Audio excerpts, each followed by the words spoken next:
Going through the Panama Canal it's not really too intimidating anymore. This was our third time going through. This boat was the first time, so we had a pilot, which made it a little different, but not really.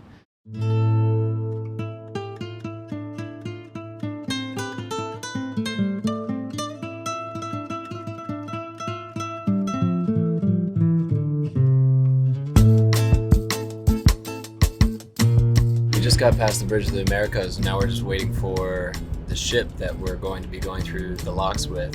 Claro. It's about 5 in the morning, and so far it's been very relaxing, a little transit. Have we been assigned a partner boat yet? Yeah, I can't remember the name. Is it a tug? No, it's not a tug. Well, there might be a tug in with us, but there's another boat. We're transiting today with a boat that doesn't have connection between the helm, between the bridge and the engine, so they can't control their throttle. What? Yeah. So no brakes on this car. No brakes. Yeah, we're going through the canal with a car with no brakes, a boat with no brakes. But they have radio to the engine.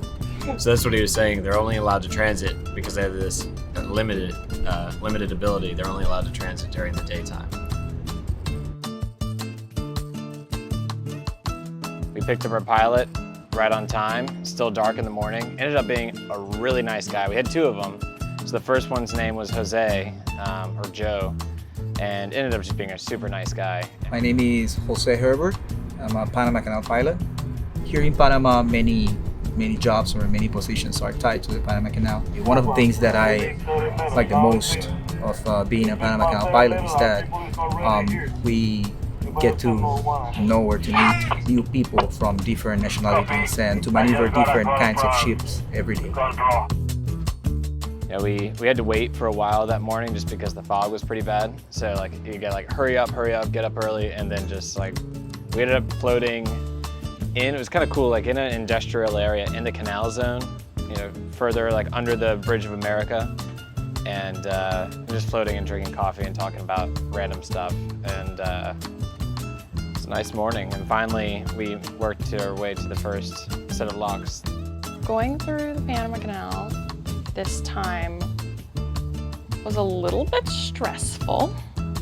My sister was there, and so were trips from Maddie and his daughter Henrietta. And so the four of us were the line handlers, and only two of us really knew much about lines before going through. So we had to teach Henrietta and Allegra how to handle lines. Within 24 hours of going through. So the Panama Canal is extremely interesting, really cool, and without getting into the history of how the French started and the Americans took over and what that process looked like, just getting into how it works, is basically you have a man-made lake at the center of the Isthmus of Panama, and the skinniest part where the Panama Canal goes through. And you have several different rivers flowing into this lake to make it, fill with water. But what happens is that with every lock going up or down, they're using just gravity and the pressure of the lake to fill each lock or to empty it or whatever they need to do. So the lock, the way it's designed, each lock has holes in the bottom of it. And those holes will either drain, using gravity to drain the water out of the lock, or fill, plugging up those holes and letting gravity fill that lock. So it's extremely simple and so brilliant, and it's why it still works. I'm pretty sure it's just the simplicity of it's really beautiful, but it is reliant on water. They do have concerns about water and how much they use, because every time you dump a lock into the ocean both ways and they're going 24 hours, you're losing lake water. So you really have to fill it quickly.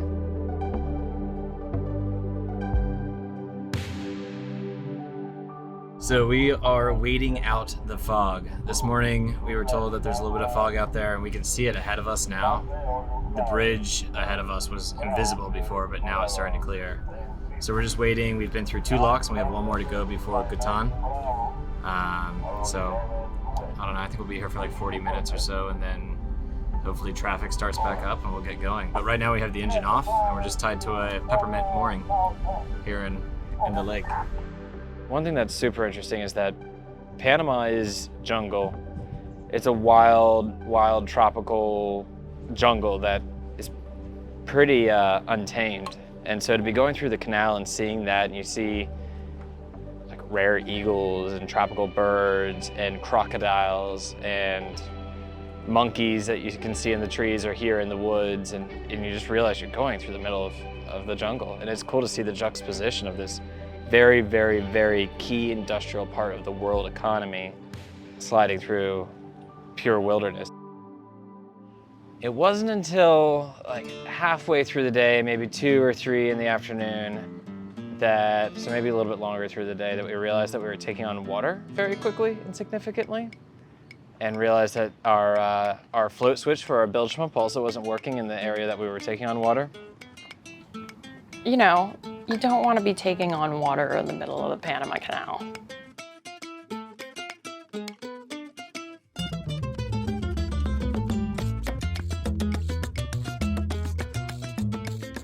Normally, there's a constant small drip into the boat.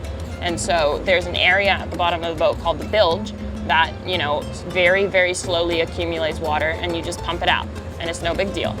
But right now we have just a larger drip, slight flow, if you will.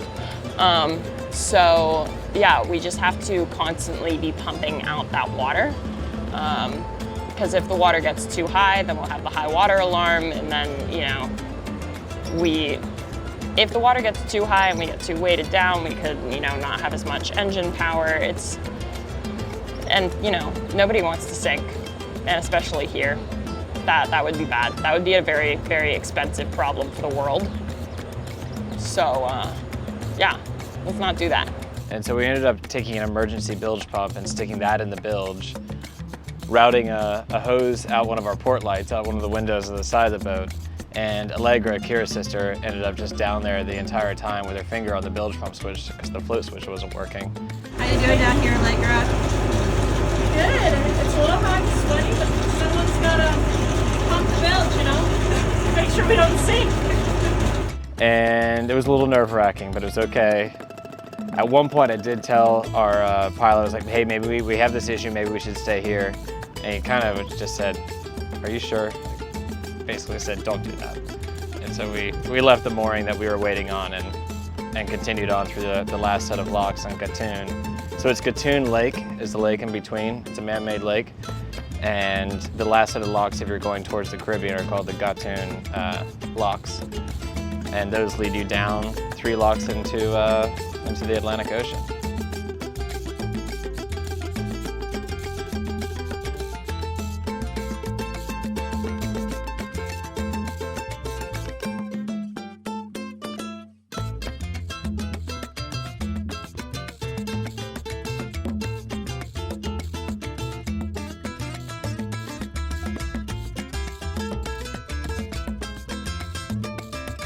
All right, so we just made it through the Panama Canal. We are now in the Atlantic Ocean, which is very exciting. It's my home ocean, and I've never sailed it.